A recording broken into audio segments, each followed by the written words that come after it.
I'm Lily, and welcome to our bakery, The Flour Barn. With my sister Ellen's baking talents, my dad Todd's strategic mindset, and my own 21-year-old overconfidence and fearlessness, we started a microbakery on our family farm about 5 years ago. Since opening, 6 different babies have been born, Ellen having a total of 5 kids and me having 2. We also started teaching classes here at our bakery, including sourdough, cinnamon rolls, artisan pizza, and then we also started our own blog to share our favorite recipes and tips for starting your own microbakery. And then along with that, we started our YouTube channel. Although all this keeps us pretty busy, it's the kind of busy that brings joy into our life. If you're someone that loves to bake, or even someone who is looking to start their own microbakery, you are in the right place. So we have to get through a full week, so let's get to it. Mondays may be my days off, but I had to celebrate this cooler weather with a maple pumpkin latte. And then I took the beautiful drive over to the Frugal Kitchen, which is where I locally buy my hard white wheat berries. For those of you who don't know, I love to use freshly milled flour for my home baking, and I'm so lucky to have a local place that I can get it. And then right down the road is UC's Farm Market, and I love being able to get produce here, so I got some fresh peaches that I am going to freeze today because I also have tomatoes to freeze, so I might as well just do a bunch of different stuff. This year, my garden produced very well. We have a lot of Roma tomatoes. This is probably the 3rd time I've froze tomatoes, and there's still more tomatoes to come. But we grew these at our old house garden. We actually just moved. So I go to the old house, I pick the tomatoes, and then I have to bring them back here. So I'm really just doing something very simple to preserve them. I'm going to just simply cut them. I'm not going to take the skins off. I'm just going to remove the liquid and the seeds from the inside. And then I'm going to roast it in my oven with some olive oil, salt, and pepper. And then I'm going to use a food processor, and I'm just going to kind of mash that up and then put it into freezer bags. And then later, I'm able to decide what I want to do with my tomatoes, whether I want to make a pizza sauce or use it for enchiladas or whatever. I'm just really making like a basic tomato mixture. I still have not learned to can. It does intimidate me, but my sister Ellen is all into canning, and so is my sister Paige and my mom. So eventually I do plan to learn, but this just didn't seem like the year. What's really nice is that although I am moving, I am selling my old house to my older sister, Paige. She's actually our barista. You've probably seen her in videos. And so I'm able to go back and forth and still get my garden produce because she still has her old house and it had a very big garden. So we're both kind of working out of our old gardens. And it was nice of her to let me keep my produce. We're very excited because she's expecting her first baby. And I'm hoping it's a girl because I painted my daughter's nursery with flowers and pink and scallops, and I'm just hoping it's a girl so that she can keep the painting. She said that no matter what, she's going to keep the painting, but it'd be more fitting if it was a girl. So while my tomatoes are roasting, I got started on peeling my peaches. So I'm just going to peel these and cut them up and then freeze them with a little bit of sugar and fruit fresh. To keep them from browning and to keep them tasting fresh. We love having those. I don't know if this is something that other people do, but growing up, anytime we had like a potluck at school where you were supposed to bring a dessert, my mom would always send me with a bowl of peaches, and they're great with a scoop of ice cream, with heavy whipping cream, peaches and cream. And so they are such a treat in our household. After doing this whole video and I stopped filming, I remembered that I actually normally don't peel them this way. I actually normally peel them as a whole peach and then I cut them up, and that is actually easier. You just kind of go around the whole peach and you can peel the whole thing in one go. So I would recommend doing that instead of peeling each half. But this didn't take me too much longer. So then once I get 4 cups, every time I get 4 cups, I add about a half a cup of sugar and 3 tablespoons of fruit fresh. So as you can see, I have a big bowl. That's because this holds 16 cups. So every 4 cups, I was adding the half cup of sugar and the 3 tablespoons of fruit fresh. And that just helps to make sure they don't start browning before I am done with it. So every 4 cups, I was adding that measurement. And then once you add the sugar with the peaches, they'll slowly start to release more liquid. And that's actually great for freezing. It almost creates more of a seal around your fruit. So once I was done with this and let it sit for a little bit to allow that liquid to start to make its way out, I then put my peaches into freezer bags and made sure I got all of the air out of them and then was able to stick them in the freezer. And then once that work was done, I was able to do something a little more fun. We have this brown butter apple blondie recipe that we sell at the bakery. So I wanted to give it a try with peaches, and it worked out so delicious. These were really dangerous to have in the house. We all ate them for basically breakfast, lunch, and dinner. But that brown butter is really magical, and I will go into more detail about this recipe. I tried it out today, and then I made a couple adjustments and used fresh milled flour, and you'll see that later on in the video.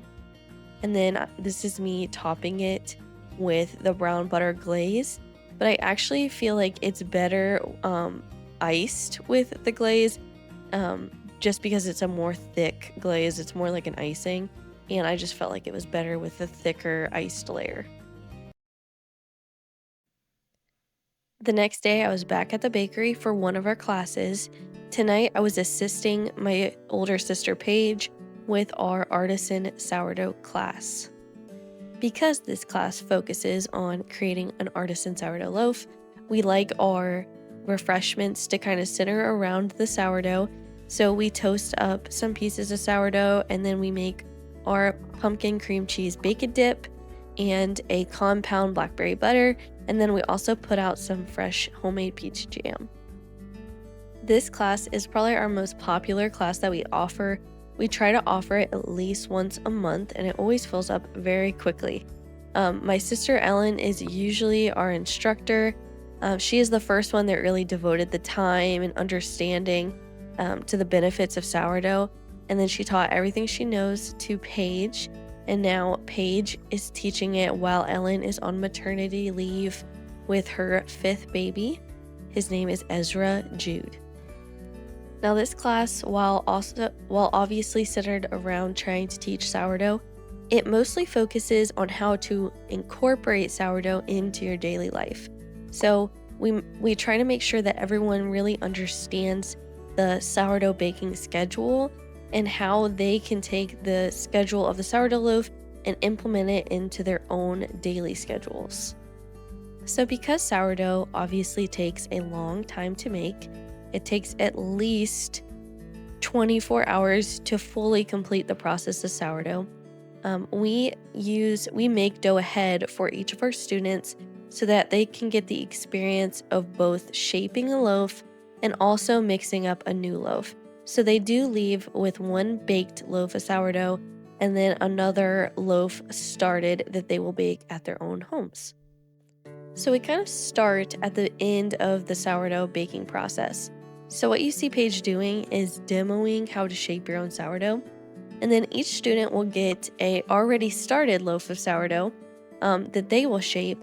And then we will put that in the proofer so that it's able to bake by the end of the class. So there we are. There you can see all of our students putting their loaves into their bannetons. And then we're going to stick that into our proofer so it can perform its last proofing session. And then we give each student a bowl full of pre-measured water, and then they go and they measure out their flour and their salt and their sourdough starter into their bowls. As someone who started out making brioche, that's a dough that uses yeast and heavy kneading. So I use my stand mixer, I knead it for like 12 minutes, and that is how it becomes nice and shiny and silky. Whereas sourdough, you just use time and stretch and folds to go from having this very shaggy, floury dough to then having this beautiful silky ball at the end. And it's just amazing how gluten can develop in so many different ways. And that's why I think it's so important that our students get to see how their sourdough looks at the end, and then also get to experience what it's like in the beginning. Because when you're at home, it can feel intimidating. When your dough is so sticky and maybe so shaggy, you don't know what the end result is going to turn out to be. So to be able to see what it's eventually going to turn into, I think is so critical for students trying to understand the sourdough process. So once the bread is properly proofed, Paige does a demo on scoring your loaf. Each person then will come up and score their own loaf, and then it will go into our bread oven. While we wait for those to bake, we enjoy some refreshments, and all our students are able to go out and sit on the porch. And then if they have any questions or just want to kind of talk over the concepts of sourdough, they are able to ask us at this time.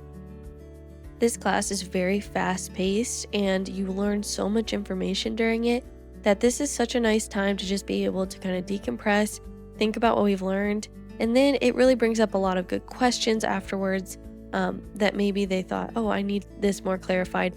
And I think that's why we have so much success with bakers who go home and are able to repeat this process. And then the next day, I'm right back to it. Today I am home baking. I'm at home baking some brown butter peach blondies. When I made the recipe on Monday, I made it with white flour, and after making it, I thought this would be the perfect recipe to convert to a whole grain recipe. So I'm using soft white wheat berries today, and this is going to be an 100% whole wheat recipe. 100% freshly milled whole wheat. And I'm going to use the magical ingredient of browned butter. If you've never browned your butter, I highly recommend it. It is truly amazing what happens. The milk solids that are in butter actually sink to the bottom of the pan, and you'll see them. They'll start out white, and then they'll slowly start to brown as you perform the process of browning the butter. And I will link this recipe below, and it does go over full instructions on how to brown your butter. So you'll combine your wet and dry ingredients. I always use a Dutch whisk. It just is so efficient in combining the wet and dry ingredients. And don't forget to save a little bit of that brown butter for your icing. So these baked wonderfully. They worked so well with the fresh milled flour. And then I iced them with that beautiful icing. And everyone loved these. I made them for a play date, and all the kids were going crazy for them. And also me and my best friend Taylor, we loved them. Then we're back at the bakery on Thursday morning. Thursday is probably our busiest day here at the bakery. What you see me making right now is our coconut cream cake. This is probably my top case item right now. Every time someone orders it, I get so excited because I just personally love this cake, and I think that they will too.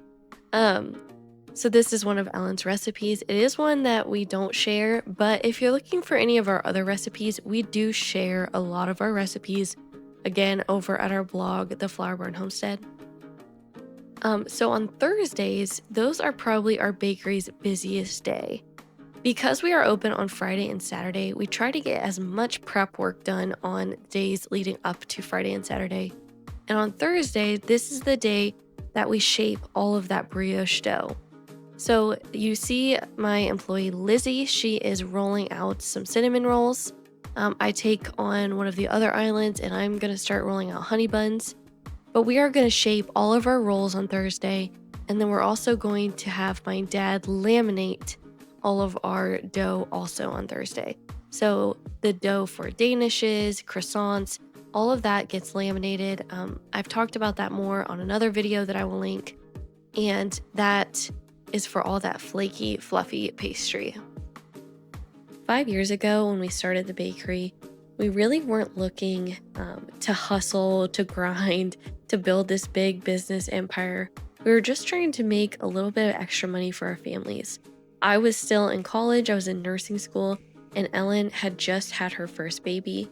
And we were just looking to make, I think our goal was like $700 a month just to kind of start a little retirement fund for ourselves.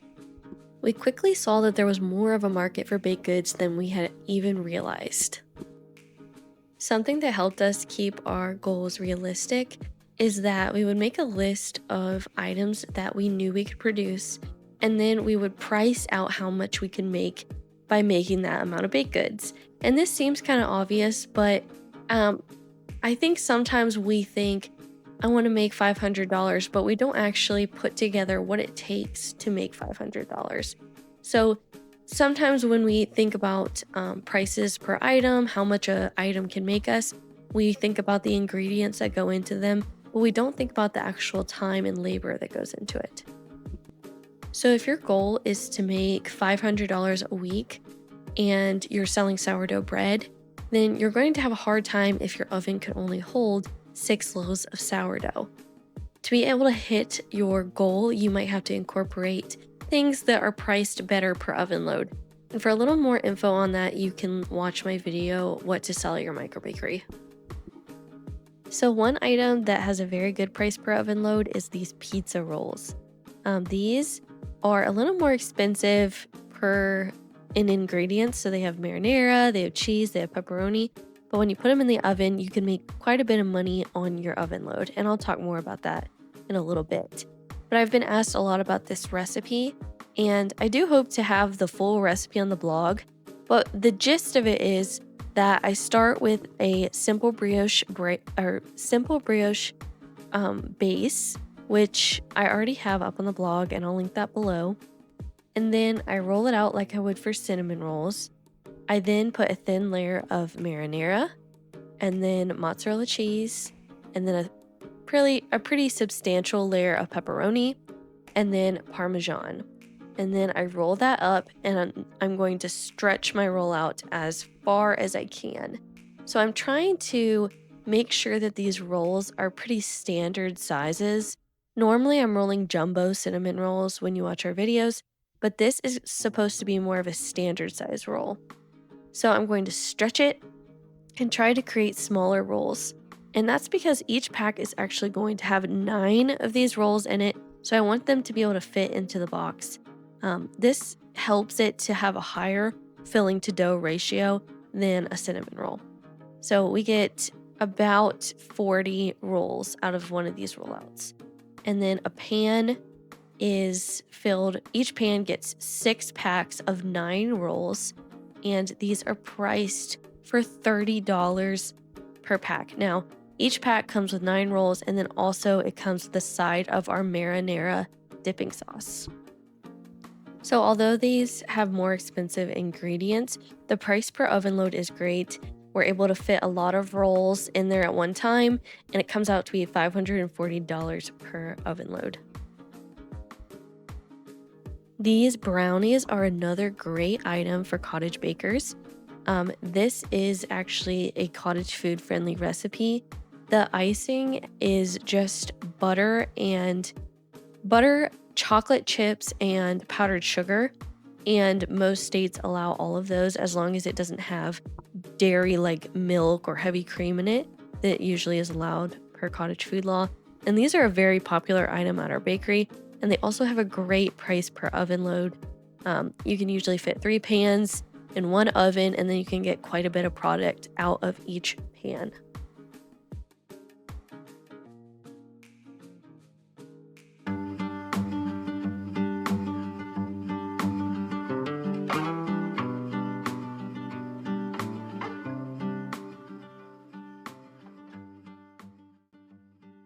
Friday morning was beautifully cold, slightly eerie, and the perfect morning to try one of our pumpkin spice lattes. As a baker, fall is just a special time of year. It's like an excuse to drink more coffee or to try that new pumpkin recipe you've been looking at. And also, the British Baking Show has come out with a new season. So really, it's a great time for bakers everywhere. If you're trying to find a way to make a baked good extra special, just make it jumbo. Like these jumbo muffins. We serve 2 different kinds of muffins. We serve a classic blueberry muffin, and then we also serve a coffee cake muffin. I will link that recipe below. But these are just great items that you can make the batter the week of, and you can keep it in the fridge, the batter, for about a week. So anytime you have time to bake, your batter can be ready to go. And then also we always have our crumb toppings ready to go. And our coffee cake muffins also have a cinnamon sugar filling that we also prep ahead. So with all that ready to go, it's relatively easy to just put the batter in, add the strudel, and you have a beautiful, decadent, jumbo bakery style muffin. I also feel like muffins can be a really tricky thing to know if they're done. So they're one of those things that the internal thermometer has really been a lifesaver for. Between that and biscuits, it's probably the top thing I use the thermapen on the most at home and in the bakery. So I've talked about it before. The thermapen is just a type of instant read thermometer, and it tells you the proper internal temperature of your baked good. And 200 would be the temperature we're looking for these muffins. And these are our beautiful croissants. My dad makes these. That's why I feel like I can brag on them a little bit. But they're supposed to be slightly jiggly when they're properly proofed. So I wanted to get a little slow-mo shot of them kind of bouncing around. So then I egg wash them, and we use a sprayer to egg wash. This has made it so much faster to egg wash, but also is gentler on the pastry. It doesn't perforate any of the lamination, and again, it's so much faster. And you see me using a pan extender. That's just to protect the sides of the pan from getting egg on it, because that can make quite a mess when baking. We do our cheesecake as cheesecake bars, and this allows us to do them in a sheet pan instead of using a spring form. It's not as thick, it's a much thinner cheesecake, which I like because there's a higher crust to filling ratio. But this is our pumpkin cheesecake for the week. And one example of why this is so great to be doing in a sheet pan is that if I was using a round pan and I could only fit so many pans in my oven, I could instead be using a sheet pan. And one sheet pan of this cheesecake, cut how we cut it, makes us about $250 per pan. So really think about how your pans are fitting your oven and how much more you could be getting out of your oven if you're just buying the proper pans and filling them properly. And here's a little look at our Friday morning case. It is a more limited menu on Friday. We don't have everything that we have on Saturday mornings, but it has expanded a lot throughout just even the season as we've gotten busier on Friday mornings. We always have freshly baked danishes, muffins, scones, and then we recently have added the coconut cream cake, brownies, and usually cheesecake now as well. If you're someone who enjoys dreaming about maybe opening a bakery one day or opening a coffee shop, I definitely recommend listening to the Valor podcast. They are just so focused on customer service. Like, yes, they really do care about coffee, but in the same level, they also care about their customers and the customer experience. And I just love hearing them talk about ways to make your customers feel special and how to make sure the experience lives up to the product. So I really enjoy listening to their podcast. I'm just going to do a little plug for them. Now, doing these focaccias was a little intimidating because on Fridays we are open, even though we're also preparing product in the back. And I did feel like I was on display here doing the focaccias. But luckily, focaccias are not too difficult. This is another recipe I share on the blog. These are just a simple herb focaccia, and they're actually the base for our focaccia breakfast sandwiches. So we offer a bacon focaccia breakfast sandwich and a sausage focaccia breakfast sandwich. The bacon focaccia sandwich has an herbed focaccia base. It has bacon, it has white cheddar, and then it also has a special aioli on it along with the souffled egg. And then our sausage version is a little bit more sweet, so we put sugar on the top of the focaccia, and then it has sausage, it has American cheese, and it also has a maple butter that we put on it. If you're trying to maybe get into bread baking, focaccia is a great bread to start with. It's fairly simple to make, but it also touches on some key bread baking concepts. So it's a good one to kind of dip your toe in the water of bread, kind of get a basic understanding for it, and then continuously just try more and more complex bread recipes. If you're someone that enjoys selling bread in your community, this is a great option to add to your menu because it doesn't require several loaf pans. It just requires a couple sheet pans. And then per sheet pan, you're able to cut those into sections and sell them individually. You can also bake them in aluminum pans as individual focaccias. There's also endless possibilities with flavors for focaccia. We've done a lemon blueberry, a lemon blackberry, a pizza focaccia, a caprese focaccia, and you can do a cinnamon sugar focaccia. There are just so many, and it could just be a nice rotating item that you sell at your own microbakery. This is an item that we also host a class on. So we host focaccia classes, and then like I said, we have the recipe and I will link it below.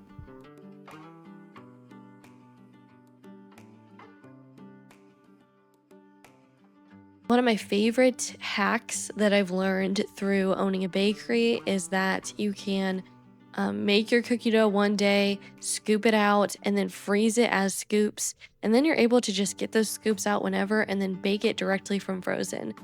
So this has really helped us be able to prep cookies ahead. And now they're such an easy thing the day of. We just line our pans full of the cookies we baked earlier in the week, and then we pop them in the oven, and it's that simple. I talked about how you can make things jumbo, and that's a good way of making them extra special or sell worthy. But another way to do that is to make cookie sandwiches. So one way to take a cookie from being more homemade looking to more gourmet looking is to simply fill it with buttercream and turn it into a cookie sandwich. And what's nice about that is that it's also cottage food safe. Most cottage food laws allow you to use buttercreams as long as they don't have milk or heavy cream or anything that could spoil. Most buttercream, if it's just using butter and powdered sugar and vanilla and salt, is shelf stable for about a week. These ham and cheddar quiche are something that I always hope we have left over because my family loves them and they really feel like such a substantial thing to be able to feed them. Most of the stuff I bring home is for dessert or as a sweet treat. But I love being able to take this home and just use it for breakfast, for dinner. I love this ham and cheddar quiche recipe, and it's another one that I have shared on the blog, and I will link it below.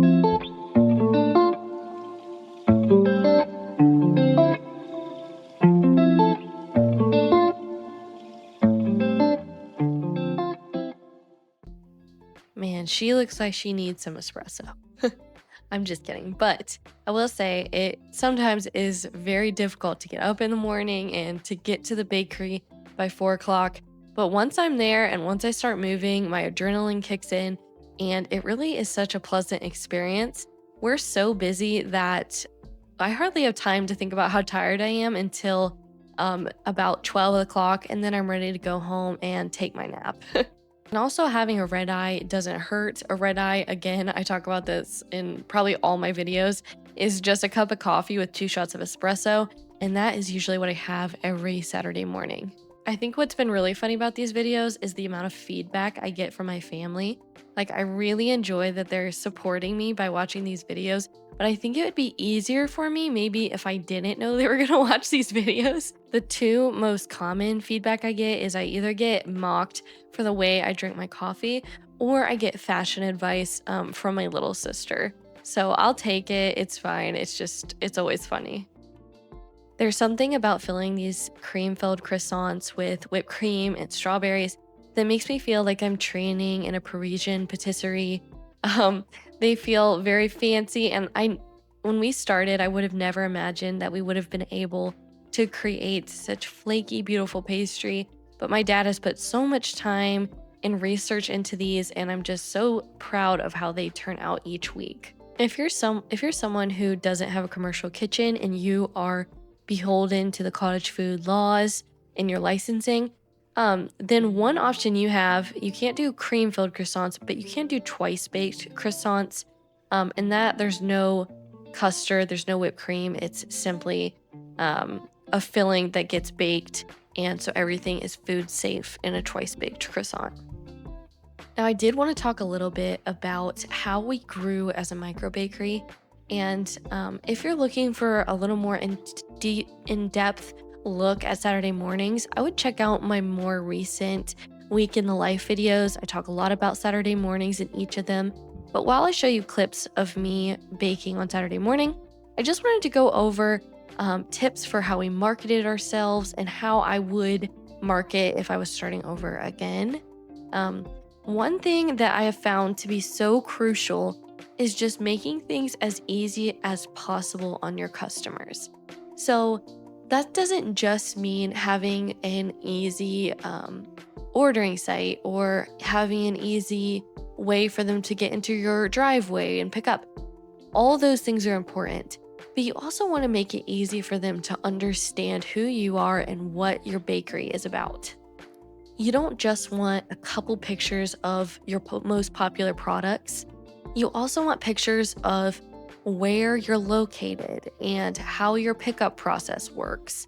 What kind of ingredients are you using that maybe apply to your customer base? So if your niche is sourdough baked goods, you want to make sure that everyone knows you're using sourdough because that is a specialty ingredient and there's going to be a niche of people that really care about that. So make sure it's easy on your customer to understand what it is you're selling. Social media may feel overwhelming sometimes, but it is the fastest, the cheapest, and the simplest way to reach your audience.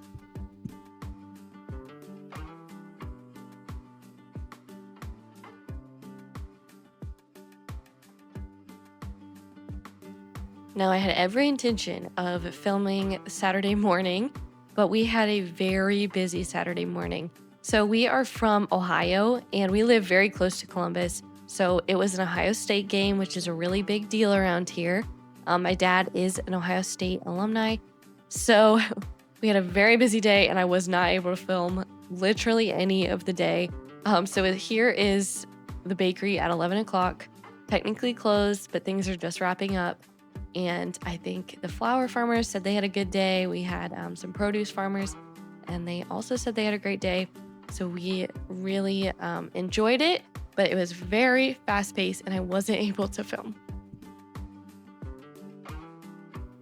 And then we also all wore our Ohio State gear. So I had to get a picture of us all together. So that's Lizzie on the left. She is our cousin and full-time employee. Me, Paige, my sister, and other full-time employee, and last but not least, my dad. Thank you all for watching this video. If you enjoyed this video and are looking for more content like this, be sure to like and subscribe and check out the playlist A Week in the Life.